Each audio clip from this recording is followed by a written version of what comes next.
Look, it's the nature of the game. My former club, Clermont, also let go their coach last week and signed another one. So it's the reality of professional rugby. When things don't go well, it's easier to replace the coach rather than to replace 30 boys.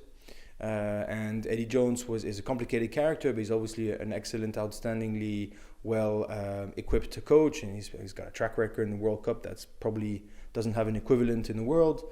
I think it's disappointing for him. And it's disappointing for Australia that they had to have a real problem with Dave Rennie, that it was a failure, if you know what I mean. So I'm excited just to see teams perform better. I'm excited to see this World Cup, which will be crazy because the 4 best teams in the world should, if they go through in their pool stages, if they end up first in 2, play each other in the quarterfinals. So 2 of the best 4 teams, unless we have an upset, obviously, no disrespect to anybody else, will not see the semis. Which means on the other side, the 2 teams you just mentioned, England and Australia, have got an unbelievable opportunity to maybe reach the quarters and potentially the semis without facing those 4 best teams.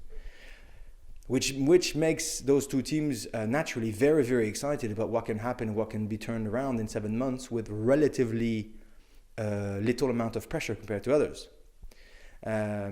So it's exciting. I just want to see highest competition. I wish them all the best, but I'll focus on France for one.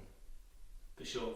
Yeah, I think with Eddie, look, he was a proud Australian man, and I think there was always writing on the wall that one day he would be back in Australia coaching, and yes, probably sooner than people had assumed. But yeah, look, he's going to go down there, and they're in a bit of a tough place in terms of their confidence. They had a tough tour up here in the autumn, and there's no doubt he'll be able to go down there and shake things up for sure and have an immediate impact. But it's his man management which is brilliant, and his ability to get the best out of people, because they have a good team there and they have some good players. But how do you turn them around quickly? And generally that's all kind of up here, and that's what Eddie is very good at. I like him, and Eddie's done the same as Warren. They're international coaches. They don't want to be, no disrespect to club level. Club level's a great level of coaching, but they need that international kick. You know, I can't imagine Eddie being a club coach anymore. Same with Warren. I think Warren wanted to just be back in the international helm, and Eddie wants to be back at the international helm in front of 80,000 people. They'll turn up to a press conference and people talk to them about pressure. They'll be laughing inside. They love it. They wouldn't be doing the job this long at such a high level if they didn't truly love it. So I really respect him. You know, he's gone straight back into the deep end with international rugby with Australia, and he's got a World Cup. You know, that's what he needs to thrive. You know, so not really surprising. Whether it's like, you know, it's a funny coincidence it's on the same day England announced their squad, is, you know, whether that was like a little chuckle you might be having on the other side of the world, you know, could well be. But the thought that, you know, Wales and Warren and Eddie, if you said in the autumn series Warren Gatland and Eddie Jones are going to clash somewhere in the World Cup, then you'd be thinking, well, how is that going to be? I don't think anyone would have thought it would have been Wales and Australia. So compared to where we are 3 months ago, it's a great story, and it's going to develop a great subplot going into the group stage of that World Cup as well. He does, yeah. Look, I think that from a rugby fan's point of view, I think it's hugely interesting.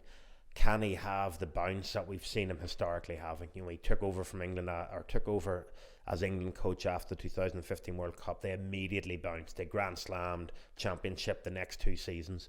He then got them to a World Cup final, and they were the best team at the World Cup in 19. They just misfired ever so slightly in the biggest game in the final and lost it, and that's again my opinion. So look, can he have that impact on Australia? Can he bring that out of them? And look, ultimately, Australians never fall down on skills. Sometimes you question their mentality, you know, if you really get at them and get stuck into them, and that is what he will bring. And I think my experience of Eddie Jones is, first of all, as an opposition captain, he was a pain, an absolute pain, because every press conference was based around what Eddie had said before you went into the room, and you never actually had to talk about yourself.